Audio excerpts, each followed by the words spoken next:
So first, kids, we have your parasitology. Ang parasitology natin, kids, is simply the study of your parasites.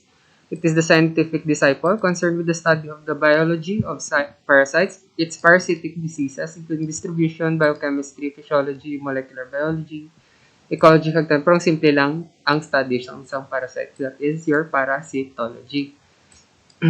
Naman importante din sa inyo, kids, kaya again, may ara parasite sa pagkaon, may katapik na da. When you ingest those foods, may ara sang parasite natural, masulod man ang parasite sa aton lawas. Ang mga tapeworm nyo na bala, usually ang mga ulod nyo na. Mga cestodes, nematodes, ang ginapamuson sa mga bata, mga lugay, is those are parasites. Next, sa parasites natin, kids, kung magsulod ang parasite sa aton lawas, ang action na is called parasitism. So, anong parasitism is generally defined as a relationship between two living species in which one is benefited at the expense of the other. The organism is benefited, that benefits is called our parasite. Again, ang benepisyo ang parasite. Tapos, ang ginasakit, kids, that is your host. Again, in parasitism, ang nagasakit, siya ang parasite, ang ginasakit dayan, siya ang host. So, an example of your parasitism nga relationship is your tapeworms and fleas and barnacles. Or for example, na lang, para makita nyo dayon, yung kuto nyo bala, kids, magkanto na sa inyo ulo sa buhok sang ido or sa tawo, mga lysas na ton, gisupsup sila sang dugo, di ba? Kung magsupsup sila ng dugo, ang mga parasite nga na, amo na sila ang kuto. Tapos, ang tao naman, sila naman na ang host. Amo lang na siya. Kasi syempre, gakwa ang parasite sang nutrients sa host. Next, we have commensalism, kids. Commensalism. Anong commensalism? Association between two organisms in which one of the two organisms benefits and the other one neither benefits or harms. So, sa commensalism, kids, wala sang may ginahilitan, isa lang galing ang benepisyo. That is commensalism. Ang mutualism na naman, kids, is defined as an interaction between individuals of different species that result in positive beneficial effects on both the host and the parasite. Meaning, sa mutualism, duwa ka mo naga-benepisyo, wala sang perde. So, sa inyong parasites, kids, what are the three major parasites? You have your protozoa, your helminths, and your arthropods. Ang protozoa natin, kids, they are single-cell, heterotrophic nga eukaryotes, meaning they are single-cell, pero organism sila. Kaya kung these are your protozoa. Helminths naman natin, kids, is a general term for our worm. Again, ang mga ulod natin nga parasites, they are known as helminths. The three types of your helminths are your nematodes, your cestodes, and trematodes. So, muna pala tandaan to sa helminths. And they usually attach to organs of hosts and gadamage sila sang organs. Meaning, for example, ang aton na worm, sila kids, nag-absorb sila sang blood halin sa aton nga organs or ginaguba nila ang function. So, kumuna na ang sa helminths. Next, sa arthropods ninyo are involved in nearly every kind of parasitic relation, either as parasites or sila man mismo ang gina-parasite. So, those are arthropods. May iba yung arthropods nga kapanghalid. For example, ang lamok naton, kids nga nag-carry sang dengue. Ang dengue nga na is also a parasite hindi nga pagtapol sang kay para lang sa food ang aton kids. Pero ang example gida is your mosquito or ang lamok. Pwede man dayon ang aton kids nga mga lice. Tapos kung arthropods pagid ang inyo mismo nga crab, mga lobster niya, those are also arthropods.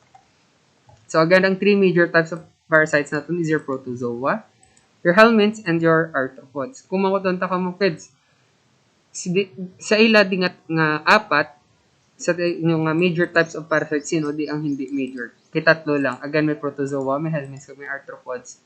Kung wala sila sa choices, may nga exemption nga na mo ng bilugan nyo. Si protozoa, si helminths, si arthropods, ara gina sila Next, these are just your common foodborne parasites, meaning ang common lang di ang ina-discuss natin. First, we have your Cryptosporidium. Ano ginawbran? It causes cryptosporidiosis, and the most common way to spread this parasite is from your drinking water and recreational water nga may ara sang Cryptosporidium nga species.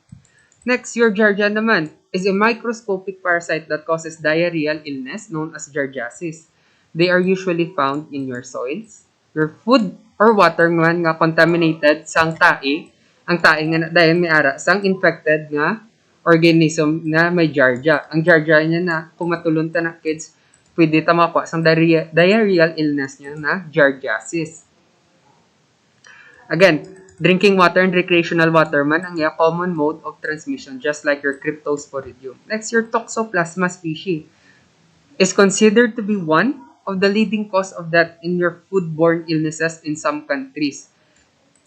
They usually trigger symptoms when the immune system is lowered due to illnesses such as HIV or pregnancy. Again, basta gani kids na ganubo ang inyong immune system, ang Toxoplasma yung species may react kag makapanghalit sa inyo.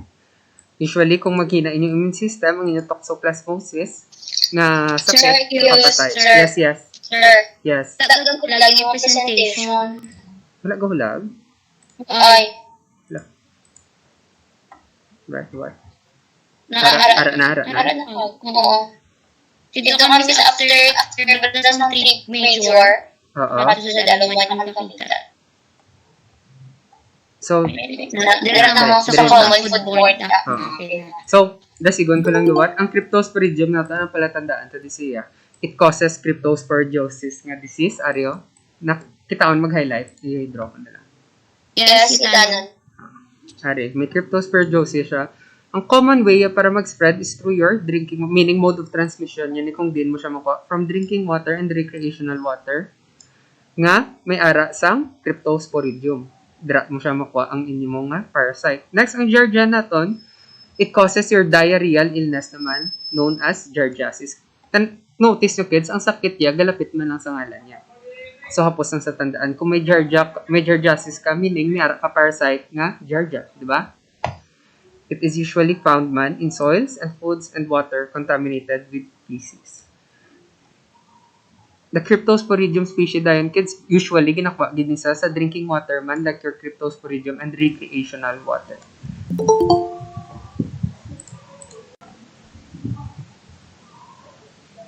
Next, you have your Toxoplasma naman kids.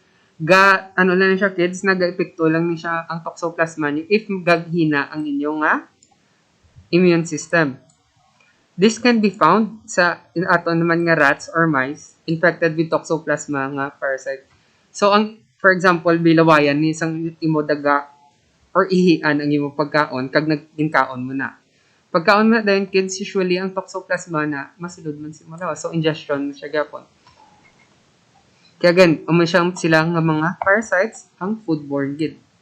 Meaning, kung may ara ka na usually nakuha mo ni sa pagkaon ng Cryptosporidium, Giardia, Toxoplasmosis. Next, Trichinella naman natin. Your Trichinella kids causes your trichinosis. Trichinosis naman nga sakit ang hatagisi mo.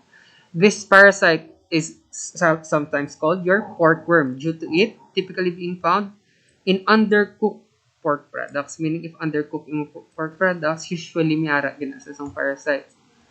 Next, anisakis naman natin, ari hapos ang palatandaan niya. It causes anisakiasis. Ang epekto sa anisakiasis sa ato na parasite na anisakis nga species, it invades our stomach wall and intestines in humans. Dinto ni siya makuha, kids.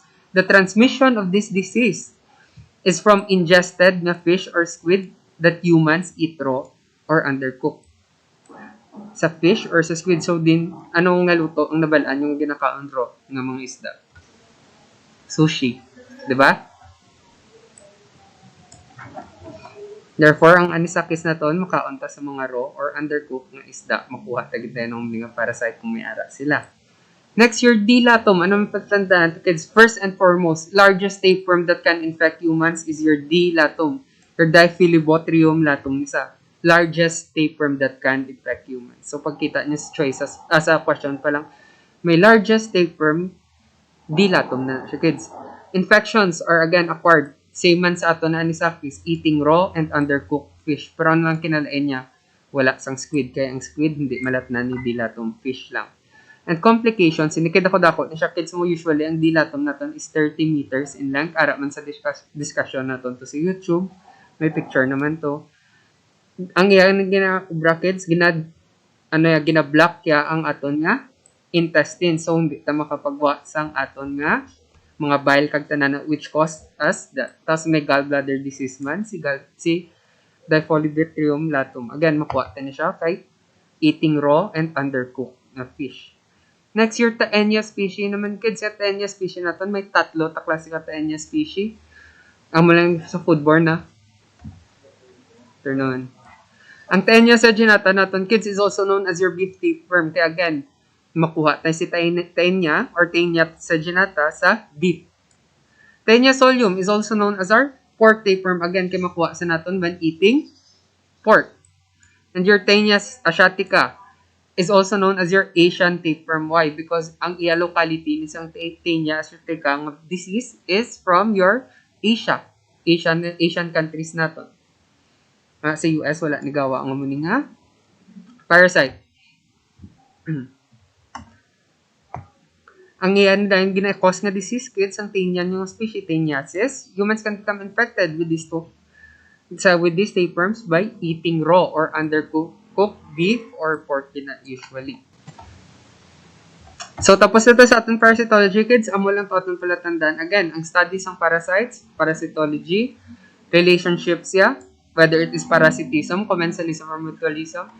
Ang three major types of parasites, protozoa, helminths, and arthropods. Kinalain nila, single-celled ang si protozoa, worm si helminths, si arthropods dayon ang mga dagko ng insects, or kundi man sila man kids ang ato mga mosquito, mga kuto, arthropods na sila.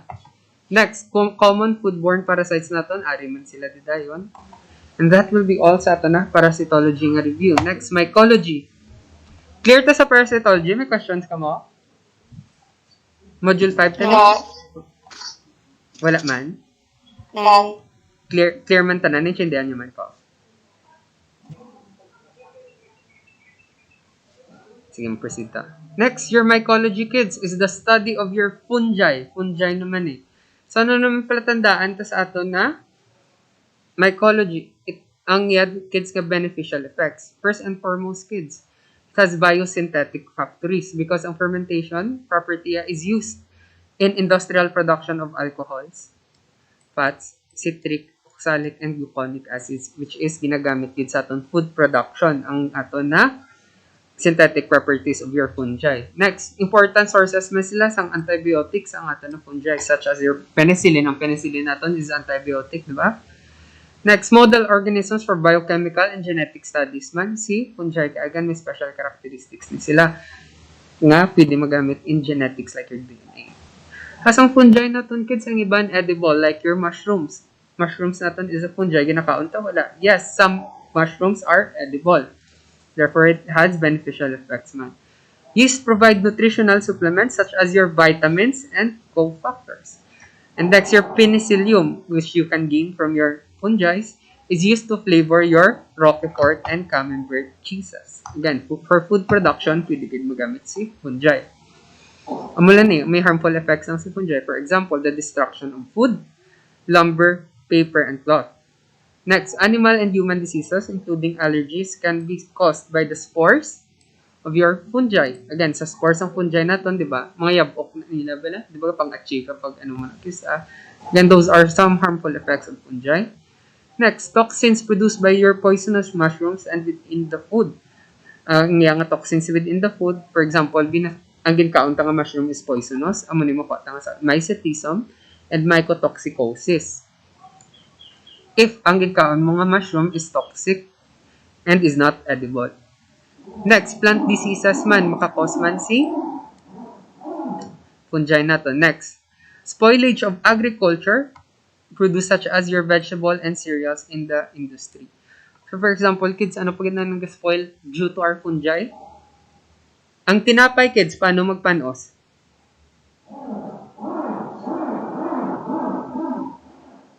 Hello? Ang tinapay. Di ba ginatubuan molds? Ang molds natin, kids, ano man sila? Fungi. Next, damage to products such as magnetic tapes, discs, glass lenses, and marble, statues, bones, and wax.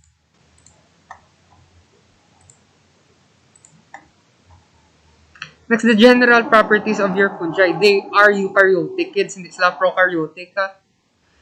They contain membrane-bound organelles, including your nuclei, mitochondria, Golgi apparatus, and so on. They have a rigid cell wall and therefore are non-motile, meaning wala guhulag atong fungi.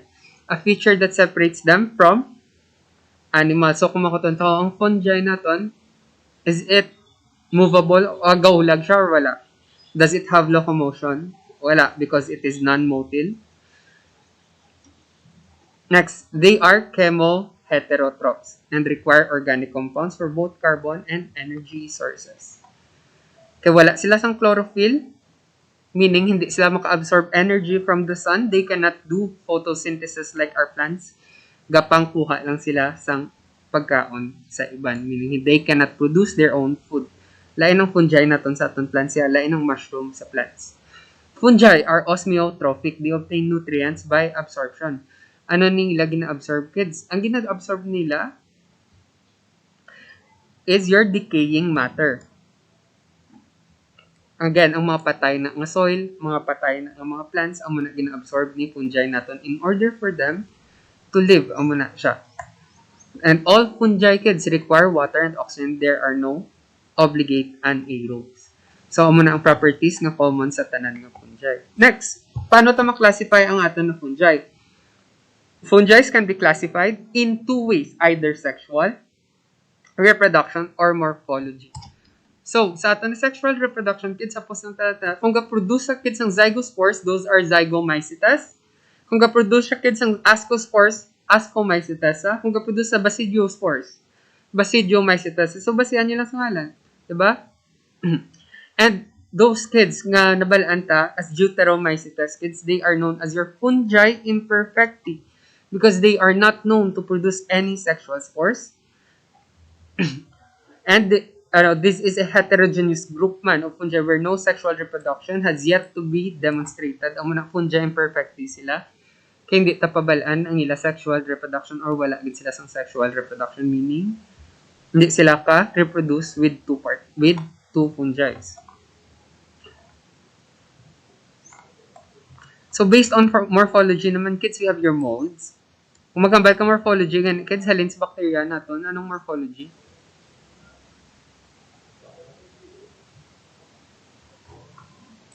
Harap pa ka mo. Sir. Anong morphology? Wala pa. Teka na lang ko mamangkot. Madiritsa lang ka. Ang morphology natin, kids, is the shape of your organism. Morphology, again, is the shape of a organism. Kung mold siya, kids, it is a filamentous fungi. Kung single-celled sa yeast. Kung yeast-like siya, it is similar to yeast, pero may pseudo hyphae. Ang mga kinalain niyo, kids. And fungi existing in two different morphological forms at different environmental conditions is known as dimorphic. Meaning, in some conditions, mold siya, and in some conditions, nag-transform siya into a yeast. Therefore, it is dimorphic. Pwede sa molds, pwede sa yeast. Therefore, it is dimorphic. Next, reproduction in fungi. Kids, sandaan yung fungi natin can produce asexually, sexually, and parasexually. Malanggid na siya. Pwede siya sa asexual, pwede man siya sa sexual, pwede man sa parasexual. Asexual, kids, pagkabalon yung asexual, bisan isa na siya pwede siya produce. Kung sexual, kilangnan niya two different nga gametes ang tawag sila. First, asexual propagules are termed either spores or conidia depending on their mode of production. Asexual spores are produced following mitosis, where sexual spores are produced following meiosis. Again, kung asexual ang iyang reproduction, kids, mitosis. After sang mitosis, pwede ka asexual reproduction sa fungi. Kung sa sexual spores naman ang gusto mo i-produce, after meiosis ng fungi na ito nag-produce ang sexual spores. So, pwede sila magdamo asexually, pwede man sila padamo sexual reproduction. Sexual propagules, kids, naman are produced by the fusion of two nuclei, then generally undergo meiosis. Again, after sang ila, kids, nga production sa sexual propagules, they undergo meiosis and produce their sexual spores. Kung asexual, kids, hindi siya meiosis, sa mitosis siya. Next, parasexual reproduction naman, kids, first seen in your aspergillus, is known to occur in your basidiomycetes, ascomycetes, and deuteromycetes. The process involves genetic recombinant without the requirement of specific sexual spores. So, kids, ang ginahambal natin ng mga spores na gina-produce nila? Ang spores nila na gina-produce, kids, ang biological importance niya is to allow dissemination reproduction allows the fungus to move to a new food source. Kaya again, by itself, hindi siya motil ang ato na fungi. So, ang nga spores, it allows for movement to a new food source. Next, allows fungus to survive periods of adversity. Kung wala sa nutrients, your spores are the ones responsible for the fungus to survive its adversity. Number 5, the means of introducing new genetic combinations into a population. Meaning through sexual methods ang ato na spores, if the spores go sexual reproduction, they can have new DNAs. Kaya again, 2 different spores nag-combine. Kung asexual kids, pareho lang din na, meaning wala siya sa genetic combination. Next, practical terms. Kung may spores ka mo kids, for example, di may sakit ka sa imong fungi halin, skin infection be like your Tinea cruris. Ang Tinea cruris na naton kids nga fungi, buni na siya kids, buni. Ano pa English terms ang buni man? Basta kids, ang organism that causes your buni is your Tinea cruris. Mabalaan nyo kids, if may spore ka mo sa Tinea cruris, meaning ang inyong skin scrapings ka na spores is infected with your fungi kay may ara sang spores nga present. Next, source of inocula for human infection or source of inocula for contamination mo muna ang atong spores. Bali, do identification mo siya if may fungi kasi mo lawas or sa pagkaon if you have spores nga makita under the microscope. So, maghambay ka mo kids fungal pathogenicity. Maghambay ka mo fungal, amoy siya nga virulence factors or ang iya nga pag-adhere, pagtapik sang fungi kids sa host kung sa iligay nun. That is its fungal pathogenicity. Kag kung ano nga sakit ang makuha mo da. So far kids, okay pamansin nyo? Kaya hindi pa man sa tanan? Or may questions na? Wala? Sige, ma-proceed ko. Fungal pathogenicity kids, these are its common factors. Ability to adhere to host cells by ways of cell wall glycoproteins. Production of capsules, allowing them to resist phagocytosis. Again, kapalagyo siya sa phagocytosis or engulfment of cells. Ang ato na fungi. Pwede sila makatiner sa imong lawas. Next, production of a cytokine called your GM-CSF. So, no need kids magsaulo niya. Kung makita ko mo stable, buksin nyo lang sa notes. Next, ability to acquire iron from red blood cells. As in your Candida albicans nga fungi. Kung kuha sila iron sa aton red blood cells, therefore magka-anemia kita tungod sa aton fungi. Ability to damage host by secreting enzymes such as your keratinase, elastase, and collagenase. Ability to resist killing your phagocytes in your dimorphic fungi. Ability to secrete mycotoxins, having a unique enzymatic capacity, exhibiting thermal dimorphism, ability to block the cell-mediated immune defenses of the host, and surface hydrophobicity. So, kids, ang tanan ko nila ginhambal, may sila kids ang pwede maubran ni fungi sa inyo if may ara o mo fungi sa inyo lawas. For example, pwede nila ma-dodge ang imong cells that cause phagocytosis kay para hindi mag-untat ang inyong fungi, meaning manag ang sa lawas mo. Next, pwede nila makuha imo dugo para maging anemic ka, makuha nilang iron sa imo dugo. Therefore, hindi ka ka-produce gawa blood, magmasakiton ka man. And they secrete man sa mycotoxins sa aton lawas. Ang toxins nga na dayon may cause harm to your body. So next, anong host defense factors naton? So may physical barriers kita to protect us from your fungi such as your skin and membranes. The fatty acid content of the skin also prevents you para ma-adhere ang fungi sa mo. Meaning, hindi siya katapik may fatty acid aton na panit.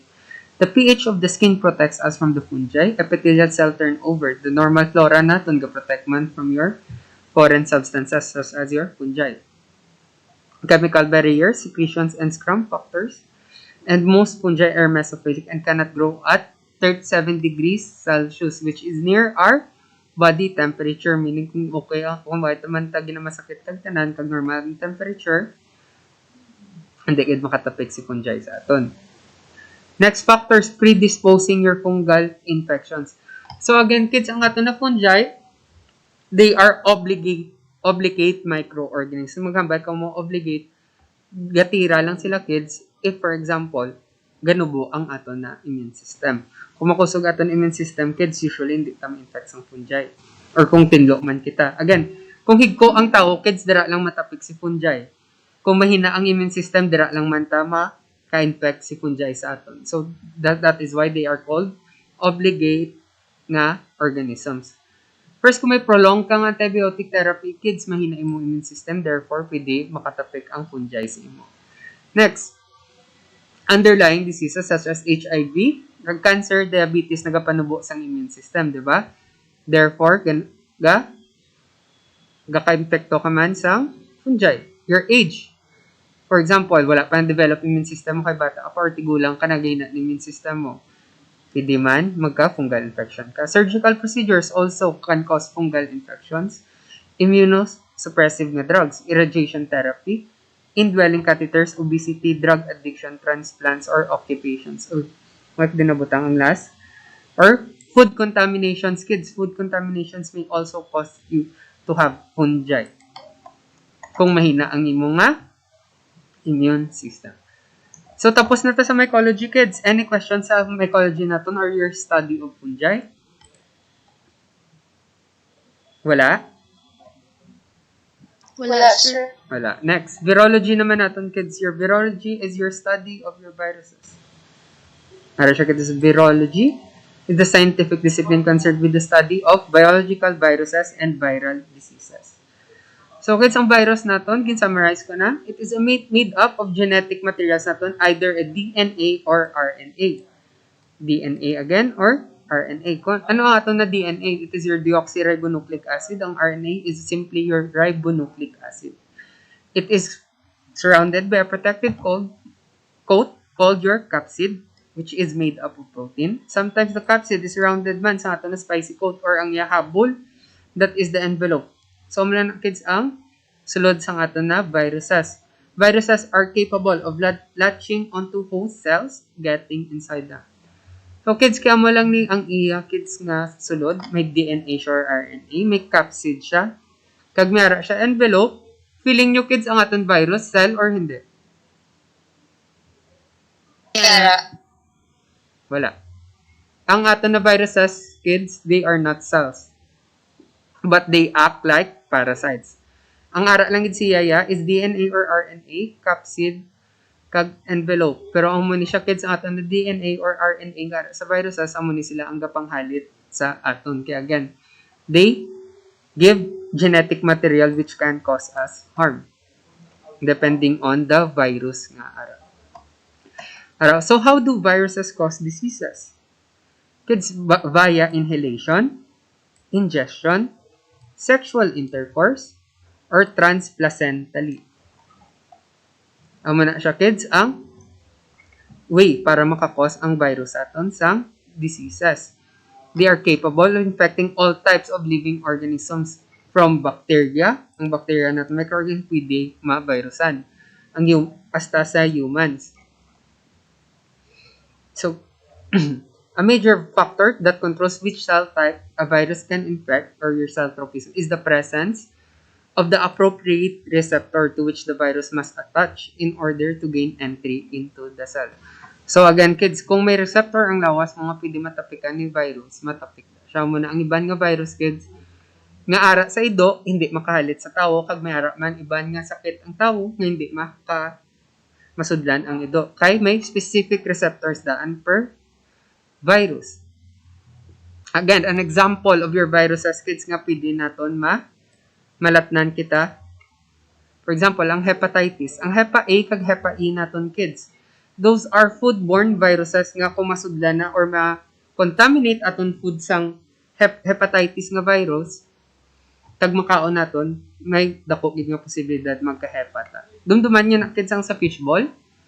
Ang sa una na usog gid sa bata, tang gasaw-saw ta, di ba, sa wala na. Gasaw-saw kita sa sauce. For example, ang isa ka tao to may hepa A.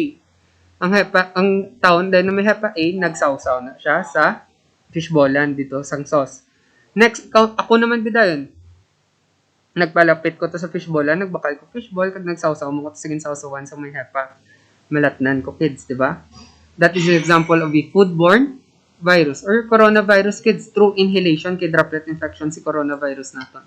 Sir, viruses can cause diseases through your inhalation, ingestion, or ang HIV sa sexual intercourse and transplacentally. Kung si mama may HIV kagin bata ako, pagwa sa akon kay na-expose ko sa dugo ni mama ko, transplacentally, kids, pwede ko magka-HIV, newborn pa lang ko, ha?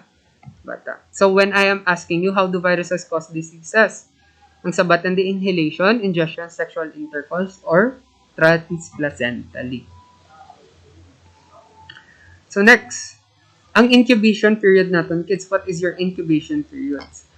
It defines the time from exposure to an organism to the onset of your clinical disease. In general, viruses that cause localized infections have short incubation periods, while in disseminated infections, incubation periods tend to be longer. Kung localized infection, kids, short lang incubation periods. Kung disseminated ang infection, longer. What do you mean maghambal ka incubation period, kids? Pagsulod ni virus sa akon, hindi pa na dahil magwa symptoms ko. For example, pagsulod sa akon ni coronavirus, matiyag mo pagsulod niya, first day pa lang mabon ako. Masipon ako. Hindi pa. After pila pa ka days na. So when I am asking you, it defines the time from exposure of an organism to the onset clinical disease. Ano na siya nga period? It is your incubation period. Ang short incubation periods kay sino na siya nga infection, kay localized infection. Kung disseminated infection, it takes a longer time. So how do you avoid, disinfect, or remove your viruses? Same man sa atong bacteria, through heat, through drying, ultraviolet radiation, organic solvents or your chemicals, your oxidizing and reducing agents, chemicals man, and your phenols, also chemicals. So, malangid niyang ways para mag-avoid, meaning ma-sterilize ka, maninlo. Drying, for example, sa atong food, ginaubrat sa uga, mapapatay na sa viruses, bacteria, and ultraviolet irradiation, organic solvents, phenols, and reducing agents. Next. Your foodborne viruses naman, kids. As the name suggests, foodborne viruses, ano sila? Are those transmitted through the consumption of food and beverages. They are typically highly resistant to environmental factors. Examples of common foodborne viruses are the human norovirus, your hepatitis, your enterovirus, sapovirus, rotavirus, astrovirus, adenovirus, and hepatitis E. Nga virus. Umay sila nga virus. Hindi dyan pagsaulan ng viruses, kids nga foodborne na, kung ano lang gidya ang description ni foodborne viruses.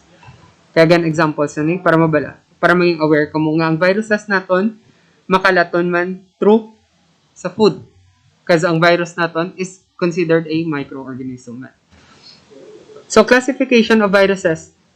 Paano ito maklasify ang aton viruses? For example, ang bacteria ito, naklasify ito through cell walls, or through their morphology, si fungi naton, through their morphology or sexual reproduction. Kung si virus naman, maklasify siya naton, kids, through viral nucleic acid. Ano ning viral nucleic acid? Whether it has a DNA or RNA. And its capsid symmetry, kids. Its capsid symmetry is its, kumbaga, ang yaman na symmetry, symmetry, ang yaman niya shape or morphology. Whether it is icosahedral, ang shape sa virus, or it is helical. So, duwa lang yung classification ng viruses natin. Next, the definition of terms for your viruses, ang virion natin, kids, is an infectious agent composed of your nucleic acid, whether RNA or DNA, a protein shell, in some cases, a lipid envelope. Virions have full capacity for replication when a susceptible target cell is encountered. So, pwede ang virion natin makareplicate or makapadamot sa sulod sang lawas mo kung may target cell siya nga na-infect na. Defective viruses naman, kids, nga magintawag sa defective viruses. Because they require a second virus for replication. Kung siya lang sa kids, hindi siya kapadamo, hindi man siya kapanghalit. Kaya defective siya nga virus. Via itself, hindi siya kahatag sakit. For example, your Hepa D nga virus. Kung wala sa sang ibang Hepa, hindi na siya makapanghalit. That is why they are called defective viruses. Because ang Hepa D natin requires ang presence ni Hepa B to complete its replication cycle. Next, your viroids, kids, are the smallest known autonomously replicating molecules. They consist of single-stranded circular RNA. Residues in length. Ay, hindi. Yun ang pagsolon. Why na nagkabak? Next, prions naman natin. Ang prions natin, take note kids, these are not viruses, but they are often discussed lang within your microbiology nga category nga hindi makapatay sa UV ang prions. Prions are infectious protein molecules that contain no definable nucleic acid and are responsible for your familial, spongiform, encephalopathies. Usually, kids ang prions, kids makita nyo na siya sa mga laboratories in which damo sang contaminations. So, kids, paano nyo mabalaan kids ang virus-host interaction as follows? Kung ano kadako ang imo viral strain, inoculum size, route of exposure mo kung di nag-agi, susceptibility of host mo. For example, if he is immunocompromised, magambay kami ang compromised, wala siya sa immune system or mahina yung immune system, and the immune status and age of host. So, dira kids, mo gabase sa pathogenicity of your virus or kung siligay no nato ng pathogenicity sang ato na virus na kids. Kung ano tabala ka susceptible siligay nun. Kung tabala ka susceptible kids or kung ano ta ka paano naman. Kids, balaan nyo ang iligay nun sang susceptible. Dasig ka malatnan na. Kung dasig ka malatnan or masudlan sang virus, that is the meaning of pathogenicity of a virus. So, depending on its viral strain, paano siya makapanghalit? Kung ano ang kadakon sang virus nga na. Kung di nag-agi si virus, may, for example, kung sa mouth ya, magi pa na siya sa iba niyong organs. Therefore, may tendency nga mapatayan da ang virus. For example, sa ilong sa nag-agi. Kag magtapik siya da sa inyong mucus or sa inyong pungit, hindi na siya makasulod. Tapos sa susceptibility and immune status mo. And the net results are, for example, kung nagtapik siya kids sa inyong ilong, pagtapik sa inyong ilong kids, sang virus niyo, wala na siya nagsulod sa atong lawas. Therefore, wala sang infection. Or number 2, abortive infection with limited viral replication. Meaning nakasulod siya sa atong lawas. Pero, pag sulod niya sa atong lawas, kids, na-intercept sa ni white blood cells, for example. Pag intercept siya ni white blood cells, pagwa na lang siya sa atong lawas through sa pang-achieve or sa paghatag sang sipon sa atong ilong. Kaya again, kids, ang sulod sa atong sipon, kids, mayroon sa viruses or bacteria or foreign substances nga hindi may sa atong lawas. So, kids, kung may sipon ka mo, hindi nyo pagtunla, sikmahan nyo, kids. Next, either it is an asymptomatic nga infection. Kung asymptomatic siya, kids, may ara ka mo sa muna nga virus sa atong lawas, pero hindi ta makabatsyag kay kusog atong immune system. Again, ang siya nga asymptomatic. May ara ang atong lawas, pwede ta kapang naton sa iban sa mga virus, pero hindi kaya kabatsyag. Because, again, kay kusog atong immune system. Next, symptomatic infections naman, meaning may ara na di kong ginabatsyag nga sakit. Okay? Either susceptible ka makatama or dasi ka umalatnan sang virus nga na kay may immune system. And depending upon the agent, the immune status of the host or persistent or latent ang infection natin. Meaning kung ano ya kadugay. So, tapos na ta sa virology nyo, kids. Any questions? Dalang kita. Okay. Kids, any questions sa virology? Harap pa ka mo? Wala, sir. Wala man. Intindihan nyo man ang lesson? Ang review, gali. Basta kapamati kami, sir.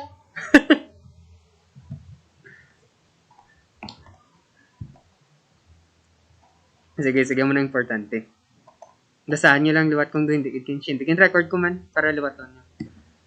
Next, immunology naman, kids. Anong immunology na to? It is the study of your immune system. Its interaction with different antigen and antibody. So, ang immunology na to, kids, immune system, talang na siya kung ano ang interaction ni antigen kag ni antibodies.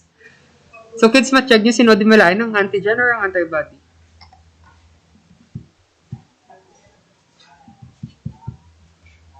Antibody, sir.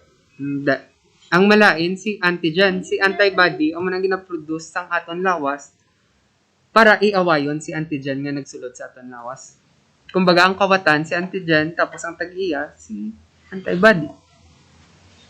Siya ang kapagwa sa sulod sang lawas na kay antigen. So sa immune system naton kids, you have innate and adaptive immune system. Si innate kids, it utilizes hardwired strategies to provide rapid general response when alerted by certain typical signals of infection. Meaning kids, this is your first line of defense kay may ara ka na yadaan sa white blood cells, di ba? Ara ka na white blood cells, may ara ka na sang imong nga cells. Your phagocytes. May ara ka na lymphocytes para ibatuan nga daan ang imong nga viruses nga nagsulod or imong bacteria which may cause harm to your body. First, gid is innate immune system. Next, si adaptive immune system, kids, is able to develop highly specific responses to target infections with extraordinary accuracy. So, diri naman nagsulod si adaptive immune system natin. Why? Kay ang aton lawas, kids, pagsulod, for example, sang chickenpox nga virus natin. For example, ang chickenpox. Di ba, una nga tayo magsulod si chickenpox, nalatnan pa ko. Ikaw, for example, kamo kids. Una nga pagsulod, nagka-symptoms pa ta, nagbitog-bitog ta kagtanan. Pero kung nga man, next time, hindi na ko malat ng chickenpox, bisan ubuhan pa ko, ang tao nga, bisan kaptan niya pa ko, hindi na ako ma-chickenpox. So again, it is due to your adaptive immune system that develops highly specific responses to target infections with extraordinary accuracy. So again, first line of defense sa first infection, innate. And next time, para hindi na makasuludwat mo ng sakit, mayroon na antibody, is due to my adaptive immune system.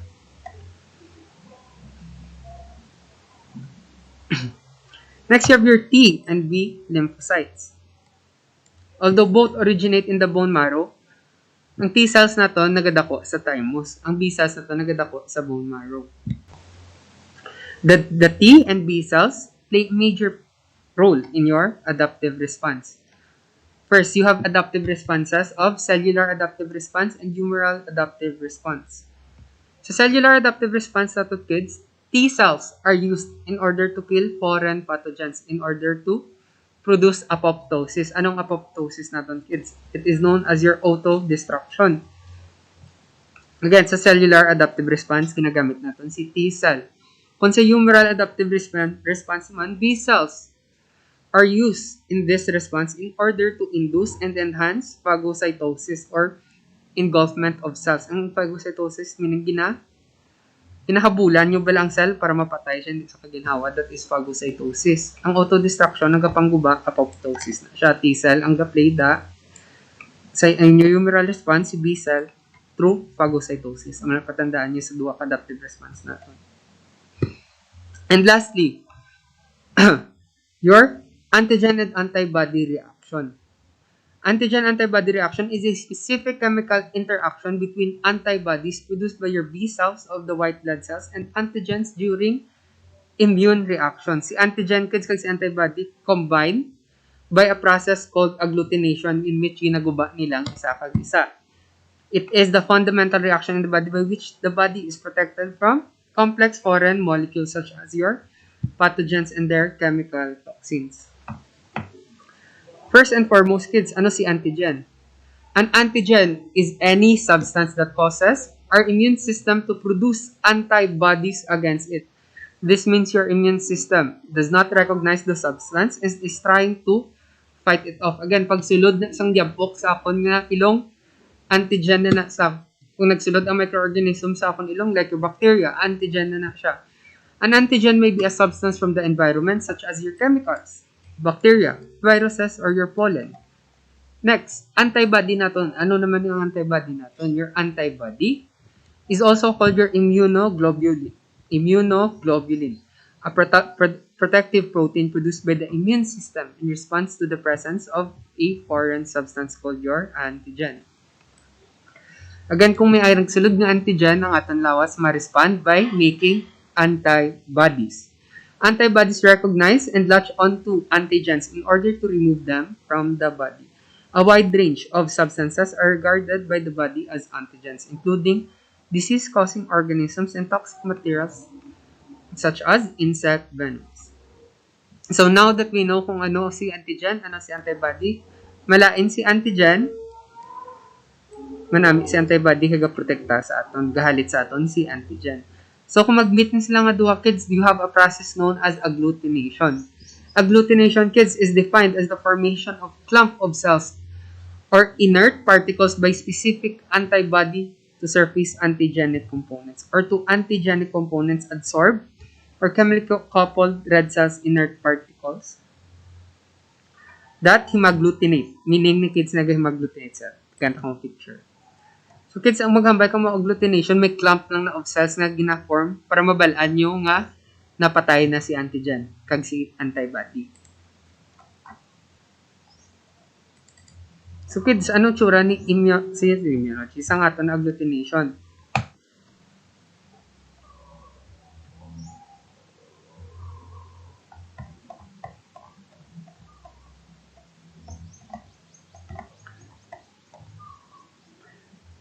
Ari kids, is an example of your antigen-antibody reaction. Kita nyo sa dalom, kita anong picture? Kita anong siguro. So kids, your antigen, umuni sila ang may pula. Si antibody na to, nang do letter Y nga ni. Kung tapikan niya siya, kids, ma-agglutinate siya, meaning it forms a clump of cells nga magbilog ni siya dayon, meaning ginaguba yan na si antigen ginaguba ni antibody. The best example I can give you nga makita niyo gid ang agglutination is your blood types. Ari kids, ang blood types natin makita may clump of cells na di kitaon sa inyo. Hello kids. Oo, sir. Kitaon. Again, ang agglutination natin is a clump of cells resulting in an interaction between your antibody and antigen, di ba? Meaning pag-topic ni antigen kag ni antibody, ma-agglutinate or ma-clump ang cells. Mag-clump sila muna nila, tsura kids, so muna ng clumping of cells. Kita nyo ang first kid nga picture ni anti-A kag ni anti-B. Nag-clump gina sila. Okay? So, those clumping of cells, kids, sa type AB naton because, again, kay type AB siya, kids, ang atong dugo, may antigen ta ni type A kag ni type B, amo na nag-type AB kita. Therefore, ang serum na ang color blue kag yellow, antibodies na sila. Antibodies. When may masudlan sang antigen ang aton antibodies, naga-clump ang tanan nga cells nga ara tira. Therefore, destroying all antigens in the process. Amo na siya din, kids, ang paggubaya. That is what you call your agglutination. So, gets yung kids on agglutination?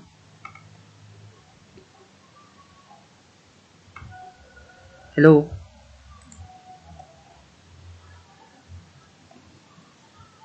Kids, gets yun ako ng agglutination? Yes or no man lang?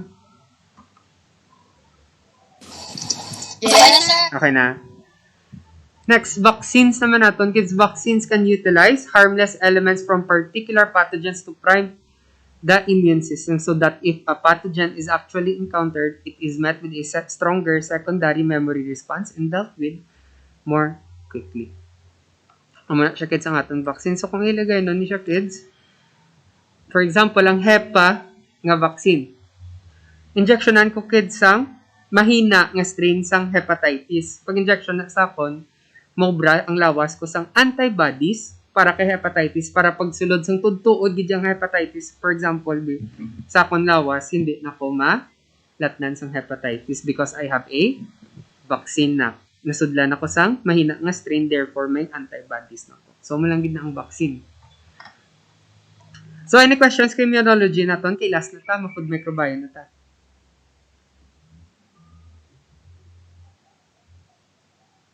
Wala? Clear ang clear na. Next, you have your food microbiology. Kids, ang food microbiology, you expect yun mag third year ka mo. O, vice curriculum niya, third year ka mo, damo kang food microbiology. So, anong food microbiology, kids? Introduce ko lang daan sa inyo para ready. Nagit ko mo yung pag-food microbiology. Your food microbiology, kids, is the study of microorganisms that inhibit, create, or contaminate food. So, muna, kids, tunan yung food spoilage, food waste, paano tamo control ang ato na microorganisms sa ato na ginuubrahan. How to prevent your food to go to waste. Microbes and food spoilage is caused by physical and chemical changes in food products. and result in undesirable odors, flavors, textures, or colors. For example, ang tinapay kung sundan sa molds or na-spoil siya, di ba? Nagalain niya sa board, nag-color green pa siya, gahilis siya color. Or kung magpanos sa itong pagkaon, nagabaho. So, dulaan nyo na din sa food microbiology nyo. So, isang way para mag-spoil ang food is called your autolytic enzymatic spoilage, and is simply due to the normal post-mortem breakdown of cellular membranes and the release of enzymes that results in deterioration of product quality. Meaning, okay mo pag-preserve kag tanan, galing kids ang enzymes ninyo, ngara sa pagkaon ninyo, na ginaubra, naguba na lang gid kay dugay-dugay na siya, wala na ingest. That is autolytic enzymatic spoilage. Next, lipid oxidation naman, kids. Involves reactions between oxygen and fat molecules in the product resulting in rancidity or iyang kabahoon. The third din, kids, is microbial spoilage. Ang microbial spoilage, all raw foods and even certain processed foods can contain microbes that will eventually cause spoilage unless they are controlled or destroyed. Meaning, kids, mayara ka mo sang mga methods para makontrol kag mat-stop si microbial spoilage. Kaya si lipid oxidation, yung kids, natural lang due to air and fat globules nga ara sa pagkaon. Kaya alas tanan naman yung pagkaon may fats kag may introdusan sa hangin. Next, ang autolytic niya, kids, tungod sa natural enzymes nga ara niya sa pagkaon mga daan, mas spoil din na siya yung magdugay, bisa ni-ref mo pa na. May shelf life siya, 7 days, 14 days. Ang microbial spoilage, ang magiging siya, ang sa food microbiology niyo. How you control your spoilage siya sa inyong microbes. So, indications of microbial food spoilage vary with microbes involved and the time of course of your spoilage. Bacteria and yeast typically result in slime formation, bad odors, rancid flavors, and discoloration. And anaerobic spoilage naman of bacteria can be an important in vacuum packaged products. Meaning wala sang air, dira gid nagabuhi sa anaerobic spoilage natin ng mga bacteria, di ba? So dapat mayara man kamo sang ways para masigurado nga ang vacuum packaged products ninyo wala sang anaerobic spoilage bacteria. They can produce a distinctive souring due to the production of organic acids and gases. Molds that cause food spoilage often result in stickiness. Ang nagalawa-lawa inyo tinapay, kids, kay may mold sa ako mag-spoil siya. And the stickiness of the product surface eventually form a creamy, black or green colonies with a fuzzy whisker-like appearance on the web. So next, kids, ano gid ginagamit sa food microbiology? Paano gid ka mo nag-preserve dito? Through fermentation. The primary mechanism through which certain microbes are used in food preservation is the process of fermentation. Anong fermentation natin, kids? Simply put, fermentation results in the conversion of sugars to simpler compounds by microbes under anaerobic conditions. The fermentative microbes gain energy through the process of fermentation and produce substances such as your organic acids. Ginagamit na bali na microbes to produce your organic acids para sa pagkaon ta peroxides, bacteriocins that have an inhibitory effect on the growth and survival of other microbial species, therefore controlling your microbial growth. Kay ang dapat lang magtubo is your fermentative microbes. Amo na siya, kids, kung tawag siya nga fermentation. Kay nagabutang ka mo sang fermentative microbes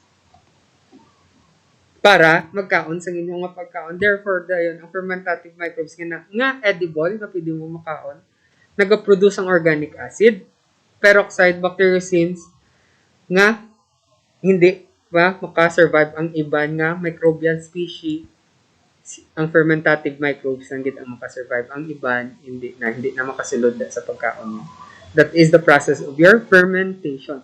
So certain microbes associated with food can also be harmful. Ano na sila tawag, kids? These are your foodborne pathogens. Tanan, kids, nga mga makahalit nga mga microbes sa aton nga sa aton nga lawas, these are called your foodborne pathogens. Again, microbes that can be harmful. Tapos ginakaon ta siya. Foodborne pathogens na siya tawag. And lastly, controlling your microbes in food and food processing environments. Pathogenic microbes are significant threats to your public health. There are two fundamental ways to control your microbial contamination of products and processing environment. Both are important. The first involves reducing opportunities for microbes to enter processing environments and come into contact with products. The second involves making the environment for microbes as inhospitable as possible to reduce their numbers and minimize their growth. Note that control is a keyword here because kids, imposible gid nga maubos mo tanan nga microbes nga ara sa environment mo. Kay billions na da ang ara sa environment. But sa food products naton kids, kag sa aton environment nga ara sila, pwede tagid makontrol ang aton microbes. Ang aton na microbes nga ara da. Pwede man natin dahil ma-implement ang effective control strategies designed to protect against pathogens and undesirable effect of your spoilage organisms. So, paano tayo sa control? Panilo, taperme. Siguraduhon ta nga tinlo ang aton na mga apparatuses or ang ating ginagamit mag-process na food. Panghugas na permi kamot, no? Amo na sila kids ang ways. Control your microbes sa ato na processing centers para sa pagkaon. Prevention of contamination. It is important to avoid contaminations of meat and poultry whenever possible. This includes inadvertent contamination or cross-contamination from the live animal, processing procedures and equipment, and employee and the environment. Contaminations can be minimized or avoided altogether by following appropriate sanitation procedures, good manufacturing procedures, and procedures for employee hygiene, good sanitary dressing process control measures in slaughtering.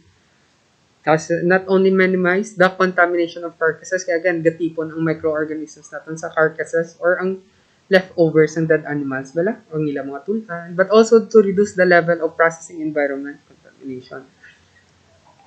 So, in short, ni kids, ang prevention your contamination, separate ang atong kung din taga-ihaw, kung din taga-process ng food, kung din ta nag-prepare sa ila. Okay, first and foremost, the factors in order to restrict the growth of food pathogens are as follows. First and foremost, kids, is sanitation sa inyong area. Pero may dapat din, no? Next is the temperature of the area nga ginaobrahan mo. Dapat ba lang mo ning area, init gid pero may kaya mo nga pagkaon ako ginaluto, isama na ka factor. Next, the acidity of the food. Ano dahil ako na take note? Ang acidity may promote para sa iban nga microbes para magbuhit dira. So, control ta na ang mga nga. For example, acidic kita kung pagkaon katama. Therefore, mga acidophilic ng mga bacteria, mapalapit na siya, di ba? Ano dapat ko ibutang sa pagkaon ko para hindi magtapik ang mga acidophilic na bacteria siya? Ano yung dapat ko nga ubrahon? Next, salting and drying is also a great way to preserve your food and also to reduce microbes and control them, and vacuum packaging. So, those are the factors in order to restrict the growth of your pathogens. And amo lang kids for our reviewer nga discussion.